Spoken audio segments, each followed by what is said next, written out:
점심을 먹고 우리 초등부 아이들과 이렇게 체육관에서 피구를 했는데요. 갑자기 소나기가 너무 쏟아지더라고요. 우리 성도님들 혹시 소나기 맞으신 분 계신가요? 어, 체육관에서 비를 맞으니까 지붕이 뚫리는 소리가 나서 아이들이 무서워해갖고 중단하고 돌아왔습니다. 근데 또 언제 그랬냐는 듯이 지금은 또 비가 말갛게 개었습니다. 네.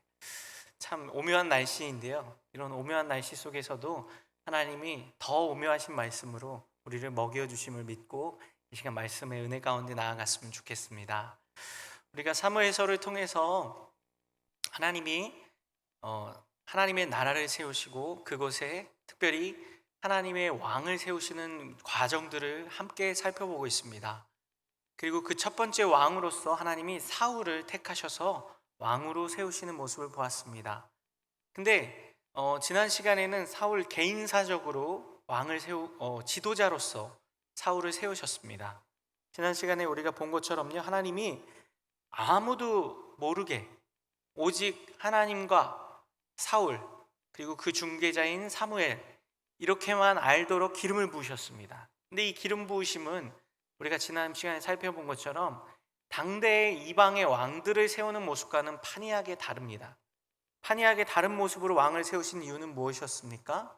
다른 정체성을 가지고 있기 때문에. 하나님이 세우시는 왕은 이방의 블레셋이라든지 암몬이라든지 모압이라든지 이때 당시 가나안에 함께 살고 있었던 그러한 다른 이방 족속들과는 다른 정체성을 가지고 있기 때문에 이러한 방식으로 왕을 세우셨다고 했습니다. 그래서요, 왕을 세울 때 이 이전까지는 제사장에게만 기름을 붓고 성막과 성막 도구들에만 기름을 부어서 성별하였는데 이제 왕에게도 기름을 부어서 구별하여 왕으로 삼으셨습니다. 이것 또한 하나님의 의도를 가지고 왕을 이러한 방식으로 세웠다고 했습니다. 무엇입니까? 하나님의 권위를 가지고 세우는 것입니다. 사람들이 인정하던 하지 않던 하나님이 왕을 세우시고 그 왕의 권위는 왕 개인에게서 나오는 것이 아니라 그가 가지고 있는 정치력이라든지 군사력이라든지 능력에서 나오는 것이 아니라 하나님에게로부터 나온다는 것을 깨닫게 하시려고 이러한 특별한 방법, 당대 왕을 세우는 방법과는 전혀 다른 방법으로 하나님이 기름을 부어서 왕을 세우셨다라고 했습니다. 우리도 마찬가지라고 했습니다. 하나님의 은혜로 세움을 받고 하나님의 권위로 인정함을 받은 성도이고 하나님의 사명자임을 잊지 말자고 했습니다. 그러면서 특별히 사울에게는 개인적인 징표를 3가지 주셨습니다. 그리고 그 징표 안에는 담겨있는 의미와 의도가 있다고 했습니다. 첫 번째는 셀사에서 2사람을 만나게 될 것인데 이들이 무엇을 합니까?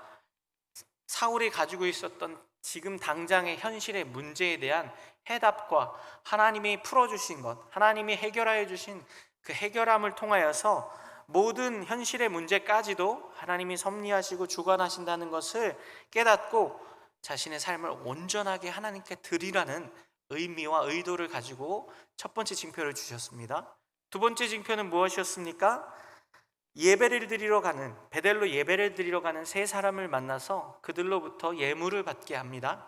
이를 통해서 사울이 왕이 되기에 앞서서 먼저 세워져야 할 것이 무엇입니까? 하나님과의 바른 관계입니다. 그가 왕으로 세워지지만, 지도자로 세워지지만 먼저 하나님과의 바른 관계가 세워지지 않으면 어떠한 일도 할 수 없다는 것을 상징적으로 보여주신 그러한 징표였습니다.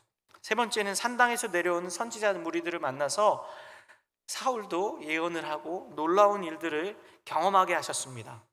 이를 통해서 사울이 철저하게 하나님의 인도하심을 받고 하나님의 가르치심을 받아야 한다라는 것을 하나님께서 보여주시려고 이렇게 하셨습니다. 제가 왜 지난 시간에 나눈 말씀을 이렇게 나누냐면요, 지난 시간에 집중 못하신 분들이 많은 것 같아서 다시 한번 복습 차원에서 말씀을 드렸고 제 자신이 이게 되게 중요하다는 느낌이 들어요. 왜냐하면 우리 자신에게 삶 속에 적용을 해야 되기 때문에요. 그리고요, 그래서 지난주 말씀의 제목이 무엇이었죠? 지도자로 세우시는 하나님, 지도자로 세우심이었습니다. 오늘 말씀의 제목은 무엇입니까? 왕으로 세우심입니다. 하나님이 사울을 지난 시간에는 지도자로 세우시면서 그 개인에게 그리고 신앙적으로 종교적으로 하나님 앞에서 세워져야 할 부분들을 말씀하여 주신 것입니다. 사실은. 그래서 12지파가 미스바에 다 모여서 그 왕으로 사울을 추대하였습니다. 뽑았습니다. 추대한 것이 아니죠. 하나님이 강권적으로 뽑으셨습니다. 근데요, 여기까지는 사실은 종교적 의미가 더 강합니다. 신앙적인 의미에서, 그리고 사울 개인에게 하나님께서 더 의미를 부여해 주신 것입니다. 근데 오늘 장면에서는요, 하나님이 이제 사울을 단순한 민족의 지도자 정도로 그치는 것이 아니라 또 제사장과 같이 기름 부어서 세우신 의미를 살려서 종교적인 지도자로서 백성들을 종교적으로 이끄는 것에서 그치는 것이 아니라 왕으로서, 여기서 말하는 왕은 무엇입니까? 민족을 원수들, 블레셋으로 상징되는 원수들에게서 구원하여서 현실의 삶의 문제, 또 정치적인 문제들, 또 군사적인 문제들에서도 하나님이 사울을 왕으로 쓰시겠다라는 것을 천명하시고, 오늘 모압과의 전쟁을 통해서 이제 드디어 사울이 온 이스라엘에게서 왕으로서 추대를 받고 인정함을 받게 됩니다. 즉, 하나님께서 왕으로 세우실 때에 그가 먼저 세워져야 할 것은 하나님과의 관계, 그리고 하나님과의 관계 속에서 그가 종교적으로 또 신앙적으로 믿음 안에서 먼저 올바른 지도자로 세워져야 했기 때문에 그에게 징표도 주시고 또 기름 부음을 먼저 주셨던 것입니다. 근데 오늘에 와서는요, 이제 시간이 지나고 사울의 진정한 민족의 지도자, 정치적인 지도자, 군사적인 지도자의 역할까지 감당하는 왕으로서 세우실 때에 하나님이 그를 어떻게 세우시는지를 이제 살피려고 합니다. 즉, 명실상부하게 진정한 왕으로서 그가 어떤 일들을 감당하고 해야 하는지에 대해서 살펴보고자 합니다. 근데요, 먼저 우리가 눈에 들어오는 것은 무엇이냐면요, 사울이 왕으로 분명히 기름 부음을 받고 미스바에서 12지파 가운데서 왕으로서 뽑혔습니다. 근데 왕다운 모습을 아직 갖추지 못하고 있습니다. 그리고 이스라엘 백성들조차도 사울을 하나님이 세우신 왕으로서 추대하고 인정하지는 못하고 있는 정황을 우리가 살펴볼 수 있습니다. 먼저 오늘 본문을 보면요, 특히 암몬의 왕 나하스가 이스라엘 그 지역 중에서도 길앗 야베스에 침략을 해 들어오게 됩니다. 오늘 본문 1절과 2절을 보면요, 암몬 사람 나하스가 올라와서 길앗 야베스에 맞서 진침해 야베스 모든 사람이 나하스에게 이르되 우리와 언약하자, 그리하면 우리가 너를 섬기리라 하니, 암몬 사람 나하스가 그에게 이르되 내가 너희 오른 눈을 다 빼야 너희와 언약하리라, 내가 온 이스라엘을 이같이 모욕하리라 라고 얘기합니다. 무슨 상황이 펼쳐지게 됩니까? 지금 암몬이 이스라엘의 침공에 들어오는데 특별히 길앗 야베스 지역으로 침략해 들어옵니다. 근데 길앗 야베스 주민들이요, 이 암몬과 전쟁을 치르기에는 조금 무리가 있다라고 판단하여서 화친을 맺으려고 합니다. 조약을 맺어서 원만하게 이 침략을 넘기려고 합니다. 그래서 사람을 보내서 우리와 화친을 하고 조약을 맺어서 우리가 너희에게 적정의 조공을 바칠 테니까 우리를 침략하지 말아라, 이렇게 합니다. 고대 사회에서는요, 이 침략을 하는 이유 중 중요한 것이 뭐냐면 식량을 이렇게 확보하기 위해서입니다. 단순히 뭐 이렇게 재미 삼아서 침략하는 것은 아니에요. 왜냐하면 침략을 하게 되면 침공을 하는 나라와 민족들도 손해가 있기 때문입니다. 그 손해를 만회할 수 있을 만큼의 어떤 재물이라든지 곡식이라든지 노예라든지 이런 노획물들을 얻을 수 있을 때 침략을 하는 것이 일반적입니다. 오늘 본문에 보면요, 그래서 그 침략을 받는 나라에서는요, 화친을 먼저 청합니다. 싸울 자신이 없으면요. 왜요? 어차피 싸워서 백성도 잃고 재산도 잃고 여러 가지 손해를 볼 바에는 차라리 적정 수준의 조공을 바쳐서 평화롭게 백성도 지키고 또 식량도 적정 수준 안에서 지켜내는 수준으로 이렇게 마무리하는 것이 관례적인 그런 시대였습니다. 근데 지금 암몬 왕 나하스는 길앗 야베스를 침략하는 그 이유가 무엇이었습니까? 온 이스라엘을 모욕하려는 의도를 가지고 있습니다. 본문에서 분명하게 얘기하죠. 화친을 이야기하였고, 화친을 먼저 이렇게 받아들이거나 협상을 해서 더 많은 것을 끌어내려고, 길앗 야베스 주민들에게서 많은 조공을 받아내는 방법을 쓰는 게 아니라 애초에 그들의 마음속에 무엇이 자리 잡고 있습니까? 모욕하려고, 이스라엘 백성들을 모욕하고, 자신들이 원하는 것은 물론 그 식량도 있을 수 있고 노예도 얻고 싶고 노획물도 얻고 싶고 그런 것들도 있겠지만, 더 중요한 것은 그 마음속에 이스라엘을 모욕하고자 하는 마음이 자리 잡고 있다는 것이었습니다. 이러한 일을 겪게 된 야베스 주민들은 어떻게 합니까? 3절 보겠습니다. 야베스 장로들이 그에게 이르되 우리에게 이레 동안 말미를 주어 우리가 이스라엘 온 지역에 전령을 보내게 하라. 만일 우리를 구원할 자가 없으면 네게 나아가리라 하니라 라고 얘기합니다. 굴욕적이긴 한데요, 길앗 야베스 주민들이, 그리고 그곳의 장로들이 시간을 달라고 합니다. 일주일의 시간을 주라고 합니다. 근데 어떻게 하나요? 모욕을 주기 위해서 그걸 허용합니다. 만약에 정말 그들을 침공하고 길앗 야베스 주민들을 몰살하는 것이 계획이었다면 일의 시간도 주면 안 되겠죠. 그죠? 누가 싸우러 왔는데, 싸우러 문을 쳐부수고 들어오는데 나에게 시간을 달라고 해서 시간을 주는 것은 무엇입니까? 그를 아주 무시하는 행동입니다. 그리고 일의 시간을 줘서 다른 이스라엘 백성들이 이렇게 같이 몰려오면 어떻게 됩니까? 불리해지잖아요. 더 많은 군사가 몰려오게 되면. 근데 그것도 상관없다, 이것입니다. 암몬 나았은요. 그만큼 그 목적 자체가 아주 사적이고 굴욕을 주고 모욕을 주고자 하는 이유였습니다.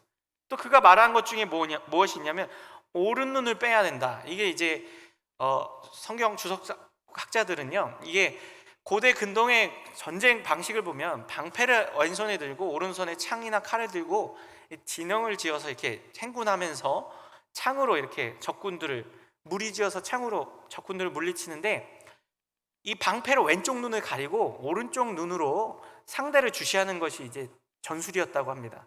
근데 이 오른쪽 눈을 뺀다는 것은 무엇을 상징하냐면 더 이상 그들이 군사적으로 활동할 수 없게끔 군사력을 빼는데 상징적인 의미가 있고요. 왼쪽 눈은 남아서 뭘 합니까? 농사를 짓는 겁니다. 농사를 짓는데 한쪽 눈만 있어도 농사를 지을 수 있지 않습니까? 그래서 길앗 야베스 주민들, 특별히 이스라엘의 군사력은 모욕하고 또 없애게 하고, 그러면서도 조공을 바칠 수 있는 농사를 짓는 왼쪽 눈은 남겨놓겠다. 그들의 마음속에 있는 것이에요. 그러니까 항복을 해도 무엇입니까? 이후에 저항할 수 있는 힘을 없애려고 하는 것이 바로 그 의도입니다. 굉장히 모욕적인 말인 거예요. 그들과의 화친도 거절하고 오른 눈을 빼라는 모욕적인 언사를 하고 이래 동안 시간을 주는 것까지 하면서 암몬의 나하스는 그만큼 이스라엘을 모욕하고 깔보고 있는 것입니다. 이러한 정황 속에서 길앗 야베스 주민들이 뭐라고 얘기하죠? 3절에 보면요, 후반에 보면요, 전령들을 보내어서 만일 우리를 구원할 자가 없으면 오른 눈을 빼겠다, 이렇게 이야기합니다. 이 말 속에 담긴 것이 무엇입니까? 우리를 구원하여 줄 사람이 없을 수도 있다. 그리고 지금 사울이 이미 왕으로 뽑혀져 있는 상태입니다. 하나님도 사울을 기름 부었고 12지파 안에서도 왕이라고 하나님께서 천명하여 주셨습니다. 그런 상황인데 길앗 야베스 사람들은 그 사울은 지금 생각에 안중에 없는 상태입니다. 왜요? 아니, 왕을 뽑아놓은 이유가 뭔데요? 하나님께서도 왕을 세우신 이유가 무엇이었습니까? 첫 번째 이유가 블레셋으로부터 구원하기 위해서. 너희가 이 외부 침략 민족들로부터 내가 하나님으로서 너희를 구원하여 주기 위해서 왕을 세우게 허락하겠다라고 분명하게 사울을 세울 때 말씀하셨지 않습니까? 근데 이스라엘 백성들은 그 하나님이 왕을 세우신 이유를 전혀 생각지 않고 있습니다. 그리고 하나님이 세우신 왕 사울은 전혀 안중에도 놓고 있지 않습니다. 왜요? 아직 사울이요, 왕으로서 어떠한 모습도 보여준 적이 없습니다. 전쟁을 치른 적도 없고요, 왕으로서 또 정치력을 발휘한 적도 없습니다. 심지어 뭐 하고 있는지를 보면 참 기가 찹니다. 오늘 본문 5절을 보면요, 4절과 5절을 보겠습니다. 함께 읽습니다. 시작. 이에 전령들이 사울이 사는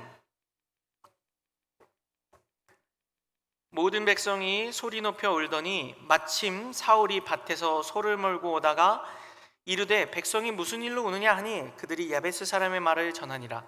지금 사울이 뭐 하고 있대요? 밭에서 소로 밭을 갈다가 소를 몰고 집으로 돌아오고 있대요. 근데 주변 동네 사람들이 울고 있으니까 무슨 일이요? 하고 물어보고 있대요. 왕으로서의 면모가 보이십니까? 사울이 이전의 모습과 지금 왕으로서 기름 부음 받은 다음의 모습이 아무런 차이가 없어요. 그전에도 무슨 심부름 했나요? 아버지의 심부름으로 나귀 찾으러 돌아다녔잖아요. 지금은 뭐 하고 있는 거예요? 집안에 소를 가지고 밭을 갈고 그 소를 데리고 오고 있는 거예요. 왕으로 기름 부음 받은 다음이에요, 지금 이게.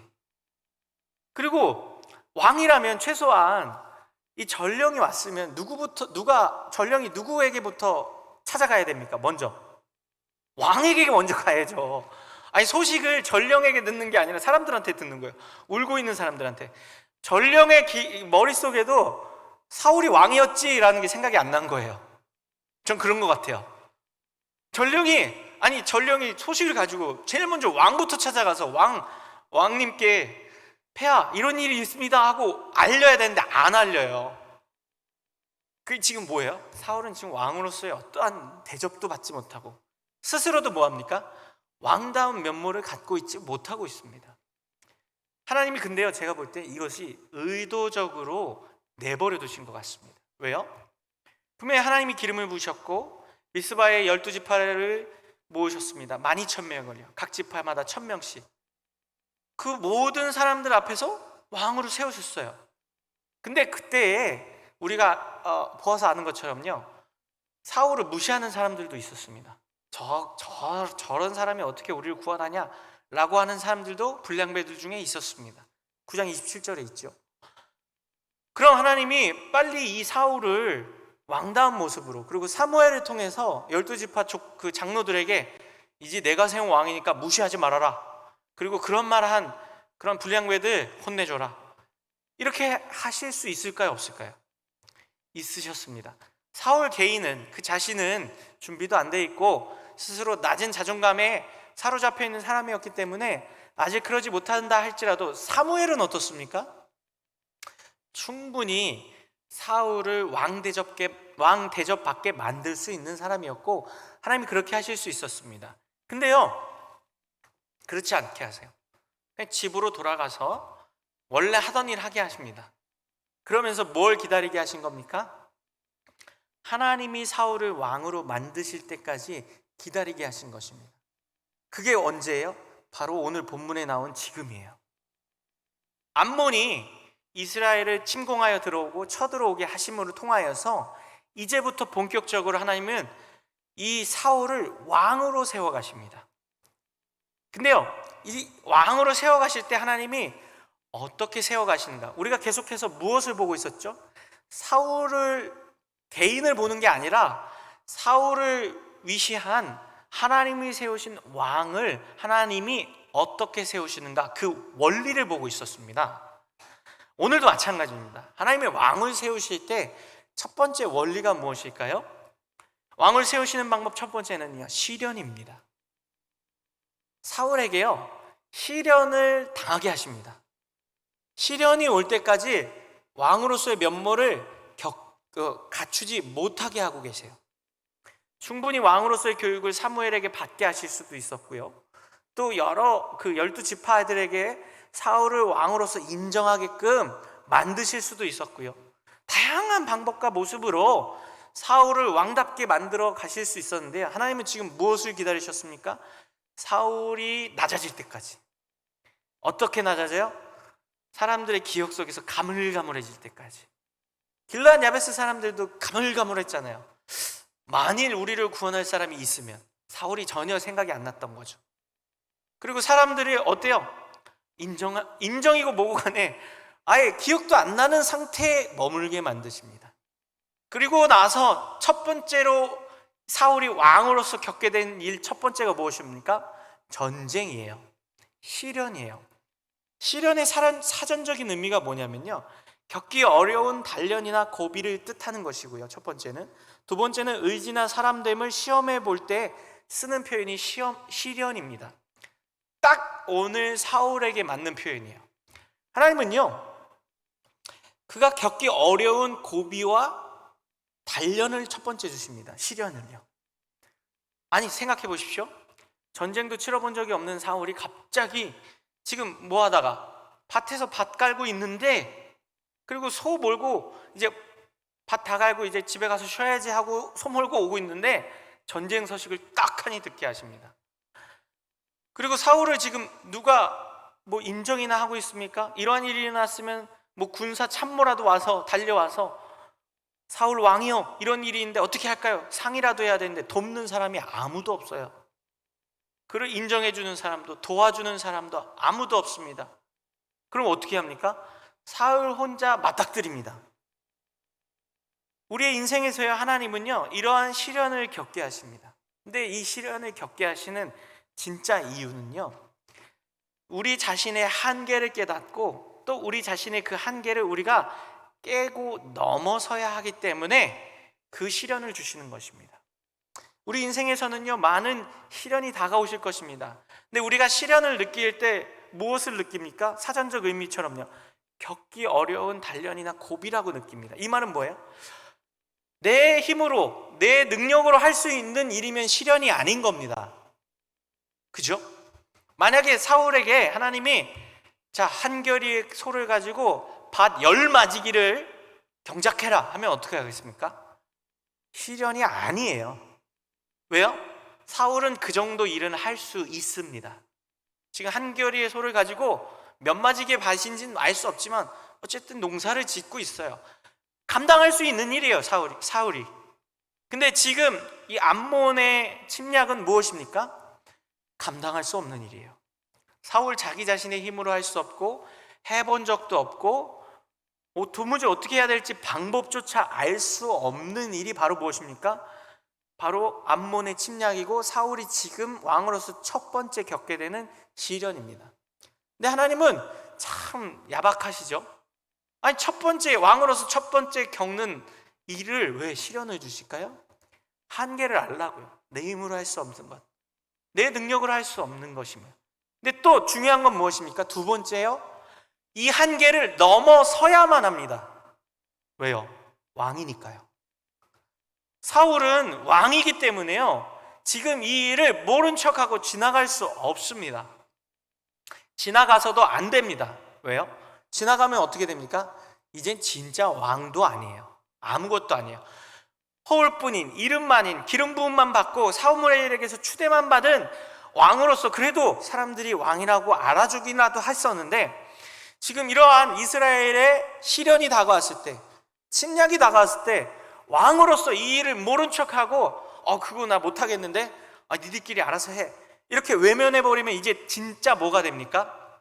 그냥 필부가 되는 거예요. 평범한 농사꾼이 되는 거예요. 사울에게서 이 한계는 어떻게 합니까? 이 시련은 어떻게 합니까? 넘어서야만 하는 일입니다.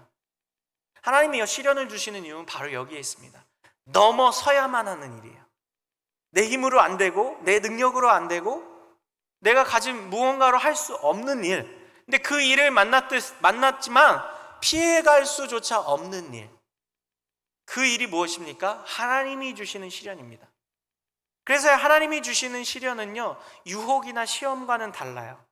결과적으로 유혹이나 시험은 무엇입니까? 결과적으로 우리를 넘어뜨리고 우리를 망하게 하는데 그 목적이 있지만요, 하나님이 주신 시련은 무엇일까요?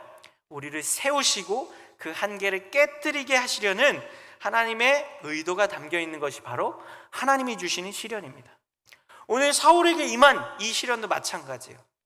사울은 이 한계를 깨트려 넘어야 합니다. 근데 그의 안에는 무엇이 있습니까? 여전히 앞에 오늘 지금 이 암몬의 소식을 듣고 하나님의 영이 임하셔서 크게 감동하기 직전까지는 사울은 어떤 사람이었나요? 소심하고 자기 자신을 믿을 수 없었던 사람입니다. 무엇을 보면 알 수 있냐면요, 사무엘이 그에게 기름을 부었는데 10장 16절에 보면요, 왕으로 뽑히고도 자기 자신이 왕으로 뽑힌 것에 대해서 숙부에게 이야기하지 않습니다. 세사에서 만나는 두 사람 중에 한 사람이 누굽니까? 자기 숙부입니다. 그리고 그 아버지의 소식과 나귀를 찾은 소식을 듣고 아버지가 걱정한다는 소식을 들었는데요, 그리고 나서는 자기가 왕으로, 숙부님, 제가 사무엘 선지자에게서 왕으로 기름 부음을 받았습니다, 이런 방구하지 않습니다. 물론 이 부분에 대해서 겸손의 모습이다 라고 말할 수도 있겠지만요, 중요한 것은 무엇이에요? 자기가 왕으로 부름받은 것에 대해서 스스로조차도 확신을 못하고 있어요. 그게 또 어디서 드러나요? 미스바에서 12지파가 모여서 왕을 뽑아 들어갈 때, 제비를 뽑아 들어갈 때 사울이 어떻게 합니까? 짐짝 뒤에 숨어 있어요. 사무엘상 10장 22절을 보면요, 그래서 그 짐짝 뒤에 숨어 있는 사울을 사무엘이 찾아 들어갑니다. 찾아내서 왕으로 겨우 세워요. 여기까지도 뭐예요? 자기가 왕이 되는 것에 대한 부담감과 작은 자존감, 내가 가면 어떡해, 이런 모습이 있었던 거예요. 결정적인 게 뭐냐면, 그렇게 왕으로 세움을 받았는데도 불구하고 불량배들이 저 사람이 어떻게 우리를 구원하냐라고 모욕하였는데 그가 어떻게 합니까? 잠잠합니다. 사무엘상 10장 27절에서요. 그만큼 뭐예요? 낮은 자존감이 있어요. 이게요, 하나님이 도우시고 하나님이 기름 부음을 받았다 할지라도요, 그의 마음속에 한계가 자리 잡고 있으면, 그의 마음속에 족쇄가 자리 잡고 있으면요, 하나님의 말씀만으로 또 기름 부음이라든지 징표를 보고도요, 자기 자신이 왕이라는 것을 확신하지 못합니다. 이 코끼리가요, 우리 성도님들 혹시 코끼리 보셨나요? 이렇게 그 동물원이나 동남아 같은 데 가면은 코끼리 있지 않습니까? 저도 이제 그 베트남 선교를 가서 코끼리를 한번 타봤습니다. 그 선교 마지막 날 이제 그 리셉션 하면서 우리 선교사님이 코끼리 한번 타보라고 해서 태워주셨는데요, 코끼리가 어마어마합니다. 보신 분들은 아시겠지만요. 그리고 그 위에 타는 것도 3명, 4명이서 타도 아무 꿈쩍을 할 수가 없어요. 저기가 없습니다, 코끼리가. 근데 그 코끼리가 그렇게 힘이 세고 거대한 코끼리가요, 저희가 탔는데 그 움직이는 거리가 한 여기서 저기 우리 본당 뒷문 정도 되는 거리밖에 안 가긴 했거든요. 근데 이 작은 쇠사슬로 발이 묶여 있더라고요. 그리고 그 코끼리를 운전하는 운전수가 꼬챙이 같은 거 하나로 머리를 탁탁탁 때리면서 이렇게 운전을 해가더라고요. 근데 이 코끼리가 제가 볼 적엔 저 쇠사슬을 충분히 끊을 수 있을 것 같아요. 엄청나거든요. 근데 끊지 못한다고 합니다. 왜 못 끊는 줄 아십니까? 어릴 때 코끼리가 새끼 코끼리일 때, 새끼 코끼리로는 아직 힘이 부족하잖아요. 새끼 코끼리는 끊을 수 없는 쇠사슬을 메어 놓는다고 합니다.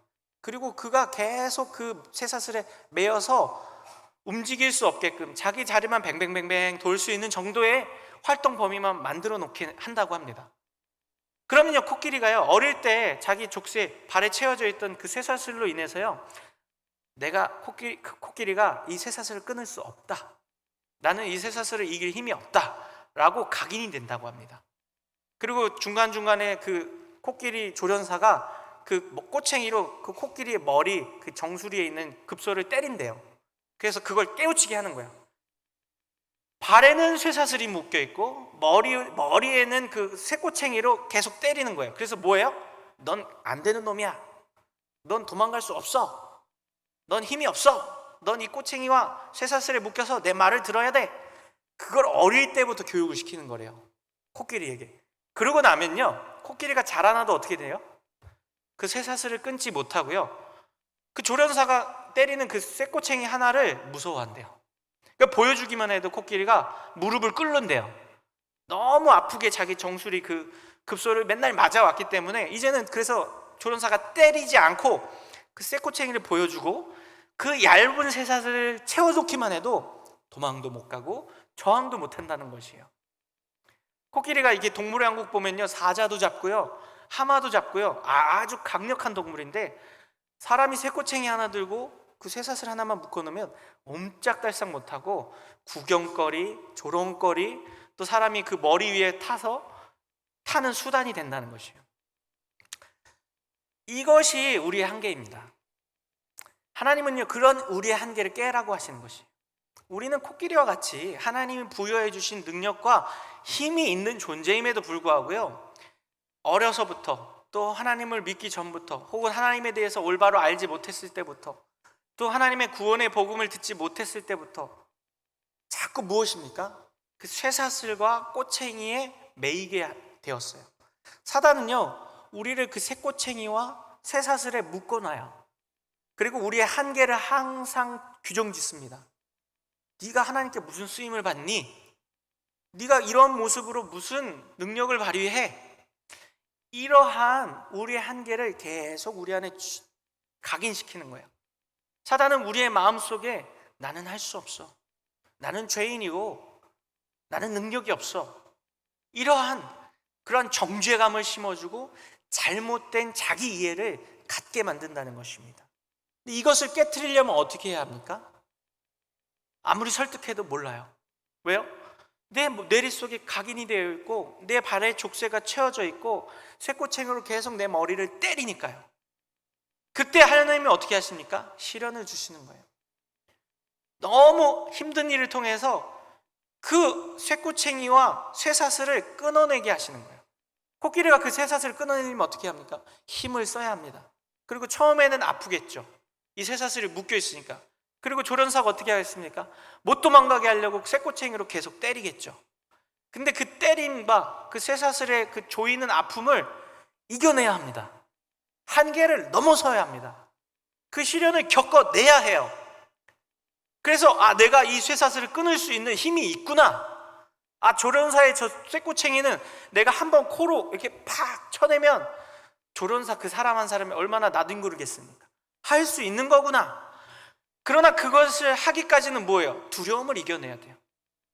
때리는 쇠꼬챙이로 때리는 거, 내 발에 묶여있는 그 쇠사슬, 그 조여오는 아픔, 잠시일 수도 있고 시간이 길어질 수도 있고 나를 저항하는 일들이 계속 다가올 수도 있습니다. 그러나 중요한 것은 무엇입니까? 그 시련을 깨트릴 수 있어야 합니다. 그리고 그 시련은 깨트려내야 하는 것입니다. 하나님이 우리에게 시련을 주시는 이유가 여기에 있습니다. 우리의 신앙생활 속에서, 우리 인생 속에서 우리 성도님들 어떤 시련들을 맞닥뜨리셨습니까? 그 시련의 종류와 모습은 다 다를 것입니다. 근데요, 그 시련은요, 결국 하나님이 이겨내시게 하시려는 하나님의 그 마음이 담긴 것입니다. 저도요, 그 시련 많이는 아니죠. 우리 성도님들과 비교했을 때는 작은 것이지만, 이 목사가 되려고 했을 때 시련들이 좀 있었습니다. 근데 그 시련들을요, 겪을 때는 시험에 떨어지고 계속해서 한 해, 두 해, 세 해, 3년씩 떨어지고 이러니까요, 이 시련을 내가 과연 이겨낼 수 있을까? 라는 그런 자괴감이 들어요. 왜냐면 반복적으로 떨어지니까요. 목사로서의 자격이 없나 봐. 목사로서의 그 능력도 안 되고 지적인 수준도 안 되나 봐. 나는 스스로 자괴감에 빠지게 됩니다. 근데 그 자괴감을 이겨낼 수 있는 방법이 무엇인지 아십니까? 내 자신에게 집중하고 내 힘으로 하려고 하면 어때요? 안 됩니다. 이게 저에게만 해당될까요? 우리 성도님들 어떠십니까? 가정의 문제, 직장의 문제, 사람과의 관계의 문제, 여러 문제들을 맞닥뜨리실 때요, 내 힘으로 되는 것이었다면 시련도 아니에요. 말씀드렸죠? 내 힘으로 할 수 있는 건 시련이 아니에요.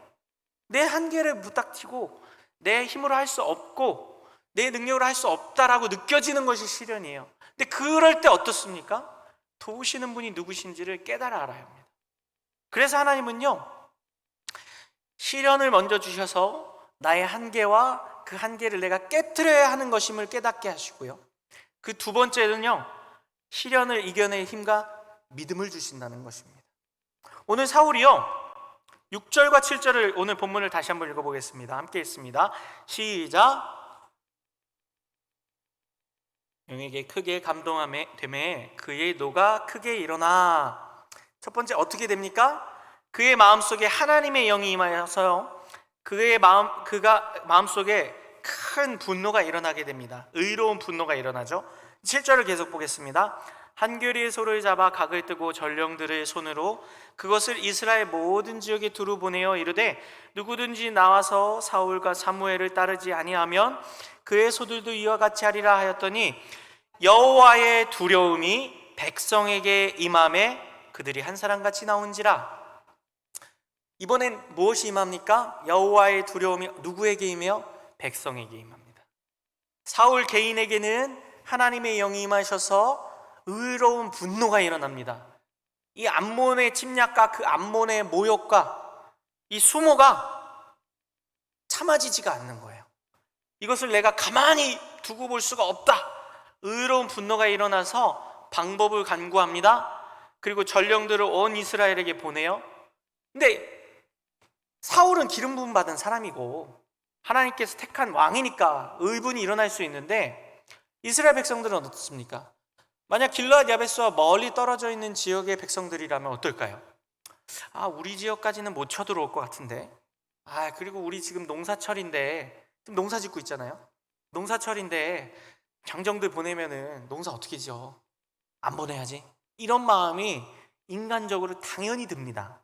근데 지금 무엇이 임했나요? 이스라엘의 온 백성들의 마음속에도 여호와의 두려움이 임하였다는 것이에요.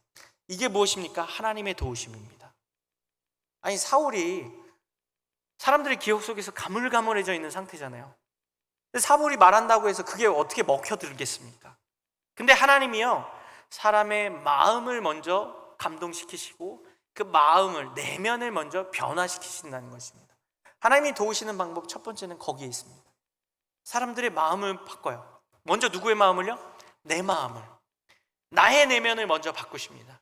내 마음 가운데 성령님이 임하셔서 하나님을 의지하고 하나님의 말씀과 하나님의 뜻에 부합한 방식으로 살아가게끔 우리의 마음을 변화시키세요. 우리 성도님들, 오늘 이 오후 예배 시간에 어떤 마음으로 나오셨습니까? 늘 나오던 습관을 따라 쫓아 나오셨습니까? 아니면 내가 직분도 있고 교회에서 교회 생활 한 것도 있으니까 오후 예배 빠지면 안 되지, 이런 마음으로 나오셨습니까? 아닙니다. 저는 확신합니다. 하나님이 여러분 마음 가운데, 우리 성도님들 마음 가운데 하나님의 영을 부어주셨기 때문에 이 예배의 자리에 나오신 것입니다. 내 마음이 바뀌지 않으면요, 예배의 자리조차도 나올 수 없는 것이 인간입니다. 그렇게 하나님이 우리를 도와주세요. 우리의 마음속에 예배를 사모하고 하나님을 의지하고 하나님 앞에 기도하고자 하는 마음을 먼저 불러일으켜 주신다는 것입니다. 그리고 나서 어떻게 합니까? 방법을 찾습니다. 근데 저는 여기서 참 하나님의 재미난 패러디를 느낍니다. 뭐냐면요, 사울이 두 마리의 소를 각을 떠서 12지파에게 보내잖아요. 근데 성경에서요, 이렇게 각을 떠서 12지파를 소집하는 장면이 또 나옵니다. 먼저 이게 사울의 지파와 연결이 되어 있어요. 뭐냐면요, 길르앗 야베스 레위인의 첩을 베냐민 사람들이 윤관을 하고, 이 베냐민 사람들을 심판하기 위해서 이 레위인이 어떤 짓을 하죠? 자기 첩의 시신을 12조각 내서 각을 떠서 12지파에 보냅니다. 우리 지난 시간에 설명을 드렸죠. 그 베냐민 지파의 그 역사적 의미의 사건 속에서 그때는 뭘 각도요? 소가 아니에요. 참혹해요. 자기 첩의 시신을 12조각 각을 떠서 12지파에게 보내고, 그 사람의 시신 조각을 보고 12지파가 어떻게 합니까? 분노해서 화가 막 치밀어 올라서 모입니다. 어디요? 미스바예요. 이게 사사기 때 사건이에요. 근데 지금 사울은 어떻게 합니까? 사울이 그런 생각을 했던 것도 아마도 그러한 과거가 있었고 과거에 그 사건이 있었기 때문이기도 하겠지만, 저는 여기서 하나님의 패러디를 느낍니다. 하나님께서는요, 이스라엘 백성들이 잘못된 방식으로 민족을 소집하였던 것을 하나님은 올바른 방식과 올바른 의도를 가지고 이스라엘 백성들을 소집합니다. 그때는 뭐였어요? 그 레위인과 베냐민 지파의 그 범죄 때문에, 그리고 사람들이 모인 그 마음속에 모이고자 했던 이유는 뭐예요? 분노. 그건 뭐예요? 하나님의 의분이 아니라 인간적인 분노. 근데 지금은 무엇입니까? 사람을 쓰지 않으세요. 인육을 쓰지 않으세요. 하나님은 사람의 희생을 원치 않으세요. 무엇을 합니까? 소를 각둬요. 그리고 소의 그 부위들을 12지파가 받게 함을 통해서 여호와의 두려움이 그들 안에 임하게 됩니다. 이번엔 분노와는 달라요. 하나님이 주시는 의로운 두려움과 분노인 것이에요. 그래서 하나님은 뭘 보여주시고자 하신 것입니까? 너희 이스라엘 백성들이 하나로 소집되고 모이는 이유와 방법이 너희가 생각하였던, 그리고 너희가 했던 방식이 아니라 하나님의 방식으로 모여야 한다. 그리고 그 모인 이유조차도 무엇입니까? 서로를 죽이기 위해서가 아니라, 11지파가 베냐민 지파를 어떻게 해요? 죽이기 위해서 모이잖아요. 그래서 600명만 남잖아요. 근데 하나님은 반대죠. 길앗 야베스 사람들을 살리기 위해서 12지파를 소집시키십니다. 하나님이 쓰시는 방법과 우리가 쓰는 방법은 판이하게 다릅니다. 하나님은 생명을 위해서 사람을 살리고자 하는 방식으로, 민족을 구원하고자 하는 방식으로, 새롭게 하고자 하는 방식으로 이 방식을 패러디하신 거예요. 그걸 통해서 무엇을 합니까? 이스라엘 백성들이 깨닫는 거죠. 아, 우리가 사사시대 때 참혹한 짓을 했었는데, 그리고 그 대상이 됐던 사람이 누구예요? 나와 형제인 베냐민 지파였고, 근데 그 베냐민 지파에서 왕이 나왔고, 그 사울 왕이 길앗 야베스 사람들을 살리기 위해서 온 이스라엘 백성들을 불러 모은다. 이것이 하나님의 방법과 사람의 방법의 차이임을 우리가 알아야 합니다. 그리고 하나님은요, 그러한 방법들 속에서 하나님이 도우세요. 아니, 하나님이 도우실 때 그냥 암몬왕 나하스를 그냥 꽥 갑자기 죽여버리셔도 되잖아요. 그렇지 않습니까?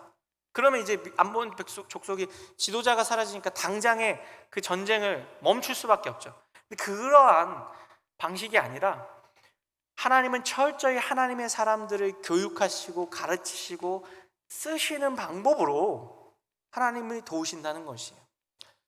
빠르고 편한 방법으로 해도 되는데 굳이 느리고 불편한 방법, 그러나 그 속에 의미와 하나님이 의도하시는 뜻이 담겨 있고 그 의미와 의도를 깨닫게 하시는 방법으로 도우신다는 것입니다.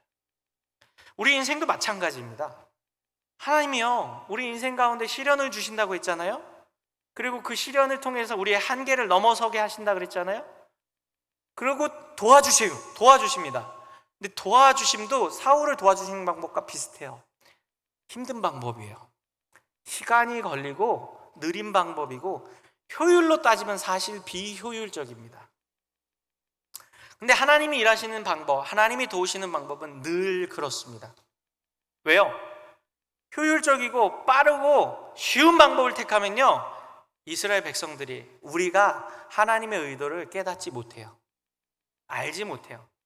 그냥 당장 지금 건강이 안 좋으십니까? 그냥 갑자기 어느 약을 딱 샀더니 그 약이 내 몸에 너무 잘 맞아서 병이 확 나와버리면 너무 좋잖아요. 이제 계속 강도사 떨어지면은 어느 날 갑자기 털커덕 붙여주시면 되잖아요. 아니, 목사 되겠다고 헌신했는데. 가정 안에서, 교회 안에서 어려운 일들이 생겨나요. 그럼 그 어려운 일들이 딱 없애주시면 되잖아요. 코로나 3년이나 왜 그렇게 시간을 끄셨을까요? 아니, 그냥 백신 빨리 나오게 해서 백신 전 세계 쫙 뿌려지고 그냥 빨리 없던 일 딱 해버리시면 간편하고 편하고 좋지 않습니까? 하나님의 도우심의 방법은 그렇게 인간적이고 저속하지 않습니다. 왜요? 한계를 주신 이유가 뭐라고요? 시련을 주신 이유가 뭐라고요? 한계를 깨닫고 그 한계를 넘어서게 하기 위해서요. 그렇게 쉽고 뚝딱 간편하게 할 거였으면 시련도 안 주세요. 근데 그 시련과 그 시련을 이겨내는 시간과 과정과 어려움들을 겪어냄을 통해서, 그리고 더 중요한 것은 그 겪어냄 속에서 우리가 누구를 의지하게 하시는 겁니까? 하나님을 의지하게 하시는 겁니다. 사람 의지하는 게 아니라 내 힘, 내 능력, 내가 가지고 있는 돈, 재산, 건강, 내 인맥, 이런 걸 인용하게 하시는 것이 아니라 먼저 누굴 찾게 하십니까? 하나님의 영, 하나님께 붙들림 받으기를, 성령의 인도하심을 받고, 그 인도하심이 또 누구에게도 일어나요? 그 문제의 당사자들 모두에게요. 사울만 문제의 당사자입니까? 아니에요. 이스라엘 백성들 모든 사람들도 이 문제의 당사자들입니다. 그들 모두에게도 어떻게 하십니까? 여호와의 두려움이 임하게 하세요. 이것이 하나님이 일하시는 방식입니다. 이것이 하나님이 교회를 이끌어 가시는 방식입니다. 하나님이 교회를 어떻게 이끌어 가신다고 생각하십니까? 말씀드린 것 같은 방법. 생각해 보십시오. 우리 교회도 마찬가지예요. 우리 교회 올해 들어서 이제 코로나가 끝나고 새생명 전도 축제를 하고 전교인 수련회를 하는데, 준비하는 과정도 힘들고 또 준비해야 될 것도 많고 또 여러 가지 장애물이나 한계들이 있어요. 뭐 재정적인 것이 될 수도 있고 사람과 관련된 것일 수도 있고 다양한 어려움들이 있고, 참 이거 어떻게 풀어가지? 이러한 생각이 들게 만드는 일들이 있습니다. 첫 번째가 뭐였나요? 새생명 전도 축제였는데, 분명히 우리는 선한 의도를 가지고 영혼을 구원하고자 전도 축제를 열고 전도를 했는데, 전도 대상자들이 어떻습니까? 그렇게 말을 안 들어요. 내가 그렇게 전하고 사랑으로 전하고 당신 구원받게 하려고 하는 거지, 내가 뭐 나 잘 되자고 하는 거야? 이런 마음이 들지 않습니까? 그래서 전하였는데 전도 대상자 적어내고 마음에 품고 기도하고 우리 2달 넘게 기도했지 않습니까? 기도했는데 결국 안 왔어요. 그런 분들 많으시죠? 우리가 작정을 200명 넘게 했는데 50여 명 정도 왔다는 것 자체가 내가 작정한 사람의 5분의 4는 안 온 거예요. 그 뭐예요? 다 시련을 맛보신 거예요. 우리 성도님들, 저도 맛봤습니다. 다 시련을 맛본 거예요. 왜 맛보게 하셨을까요? 그러면 끝인가요? 새생명 전도 끝났으니까 하나님 시련을 주셨는데 안 되네, 해봤는데 안 되네, 끝, 이게 아니에요. 시련은 계속됩니다. 언제까지요? 하나님이 도우시고 하나님이 그 영혼을 바꾸실 때까지, 하나님 그 영혼의 마음 가운데 여호와의 두려움이 임하게 할 때까지. 그때까지 우리는 어떻게 해야 돼요? 조금 느리지만, 내 뜻대로 안 되지만, 내 생각처럼 안 모이지만, 안 오지만 하나님이 주신 시련임을 알고 그 한계를 넘어서야 돼요. 나 5명 적어냈는데 1명도 안 왔어, 그러니까 이제는 더 이상 안 해. 아니에요. 이제 몇 명 적어내? 10명 적어내시고 20명 물론 숫자가 중요한 건 아니에요. 무엇을 말하는 거예요? 우리 마음속의 다짐, 하나님이 주신 하나님의 영, 하나님의 마음, 그 마음을 잃지 말아야 한다는 것입니다. 하나님은 그러라고 도우심을 느리게, 그리고 사람의 마음을 바꾼다는 것은 눈에 안 보이잖아요. 안 보입니다. 그렇죠? 근데 그렇게 바꾸셨어요. 그리고 그 이스라엘 백성들이 어떻게 합니까? 한 사람처럼 모여들게 하셨습니다. 그리고 어떻게 하셨습니까? 암몬과의 전쟁을 치르게 하십니다. 안 치르면 참 좋을 것 같은데, 그렇지 않나요? 전쟁은 최대한 피했으면 좋겠는데, 전쟁이 우리 인생에서 가장 실존의 문제이고 가장 막장의 문제예요. 그래서 우리가 뭘 원해요? 전쟁만은 안 했으면 좋겠는데, 근데 하나님은 그 전쟁을 꼭 치러내게 하십니다. 건강이 안 좋으십니까? 수술만은 안 했으면 좋겠는데 수술을 해야 됩니다. 그때 어떤 마음이 드십니까? 절망이 찾아올 수 있습니다. 수술 안 하고 좀 넘기면 얼마나 좋습니까, 하나님? 이런 마음이 들 수 있습니다. 근데 그것조차도 하나님이 도우시는 방법이고, 하나님이 우리의 한계를 깨고 시련을 넘어서게 하시는 하나님의 방법임을 깨달아 알았으면 좋겠습니다. 그렇게 될 때 우리가 무엇이 됩니까? 진정한 왕이 됩니다. 그냥 농사짓고 필부로 살아가는 평범한 사람으로 살아가는 자가 아니라, 그런 시련을 겪어내야만 무엇으로 성장합니까? 왕이 됩니다. 우리 성도님들 자녀들에게, 손자들에게 인생사 얘기하실 때 어떤 거 이야기하십니까? 시련을 겪어내고 그 시련을 이겨낸 이야기하지 않으십니까? 내가 60년, 70년 살면서 평생에 아픈 적도 없고 가난했던 적도 없고 배 고른 적도 없고 60년 평생, 70년 평생이 늘 평안했다? 이 말을 들으면 자녀들이 뭐라고 생각할까요? 평안하셨구나, 그렇구나, 그러고 끝이에요.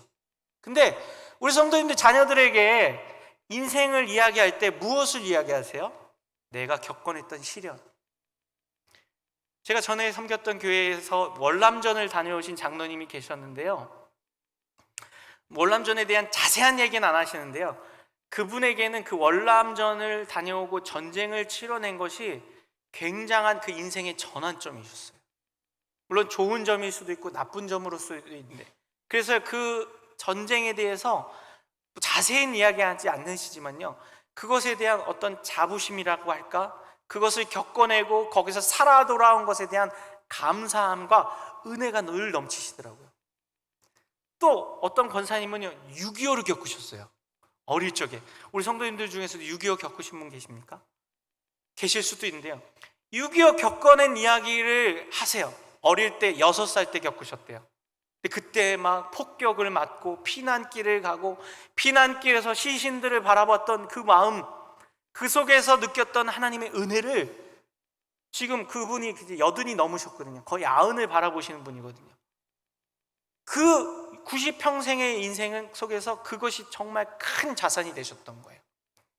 우리 인생도 마찬가지입니다. 하나님이 왜 우리 시련을 주시냐고요? 우리 교회에, 우리 가정에, 내 인생 싸움 속에서 그 시련을 통해서 어떻게 될 때, 한 단계 성장하고 성숙하였을 때 그것이 무엇이 됩니까? 인생을 살아가는 힘이 되고 왕으로서 백성들을 지도할 수 있는 힘과 능력이 됩니다.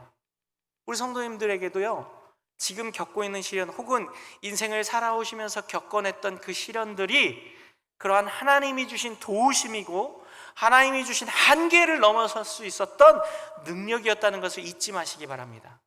그리고 아직 그러한 시련이 없다면, 그리고 그 시련이 지금 내가 겪고 있다면, 이 시련이 결국 하나님이 나를 성장시키시고 성숙시키시고 왕으로 세워가시는 과정임을 아셨으면 좋겠습니다.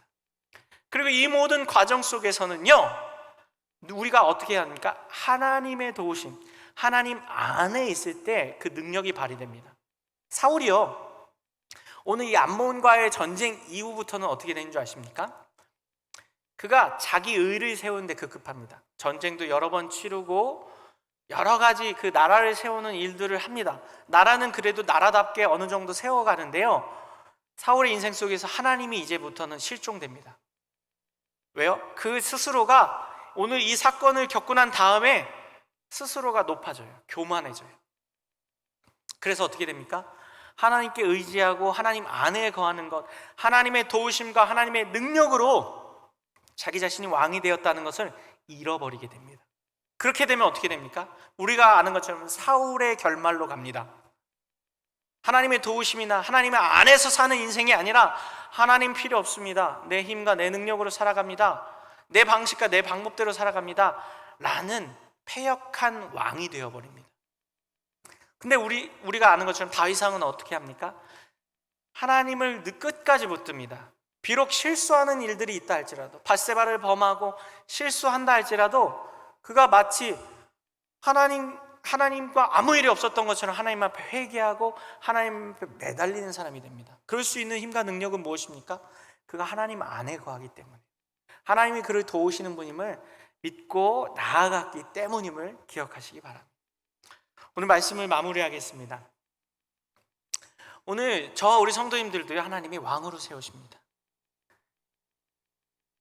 민족을 지도하는 지도자는 아닐 수 있어요. 우리 정치인 아니잖아요. 근데요, 우리 인생 속에서 하나님이 우리를 왕으로 세우세요. 우리의 가정 속에서 내가 있는 나의 삶의 자리, 직장과 일터와 내가 만나는 사람들 속에서 왕으로 세우십니다. 근데 그 왕으로 세우실 때는 이방의 왕과 다르게 세우세요. 하나님을 의지하고 하나님의 도우심으로 한계를 넘어서서 성숙하고 성장하고 진정으로 하나님이 쓰실 만한 왕으로 세우신다는 것을 기억하고 나아갔으면 좋겠습니다. 우리 이 시간 함께 찬양하고 기도할 텐데요, 하나님이 오늘 우리에게 우리를 왕으로 만드실 때 하나님 안에 거하라고 말씀하십니다. 우리가 하나님의 도우심 안에 거할 때 왕이 될 수 있고 능력을 발휘할 수 있고 하나님의 힘을 발휘할 수 있습니다. 우리가 그 믿음을 가지고 하나님 나에게 능력 주시는 분이 누구이신지, 하나님 나에게 힘을 주시는 분이 누구신지를 올바로 깨닫고 그 주님만 의지하고 나아가는 우리가 되겠습니다. 함께 찬양하고 기도하며 나아가겠습니다.